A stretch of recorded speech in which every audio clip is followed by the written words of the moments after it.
બ્રહ્મા વિષ્ણુ ને મહેશ આવે અને કોઈ એમ કે રામદેવજી અહીં મળ્યા હતા તો સમાધિ ખોલવાની વાત ન કરતા, કારણ કે રામદેવજી બાપાને ખબર હતી કે હરભુજીને વચન આપ્યું હતું કે હું તમને મળ્યા સિવાય નો જઈશ નહીં, અને સમય સંજોગ અનુસાર બે જણા ભેગા થયા નહીં અને અહીં જવાનો સમય થઈ ગયો.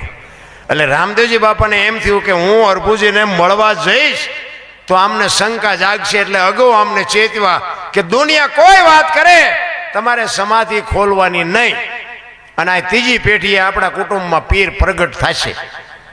આવું રામદેવજી બાપાએ એના કુટુંબને કીધું. આખી દુનિયા સાંભળે છે, પોતાના જ નથી સાંભળતા, પોતાના જ નડે છે.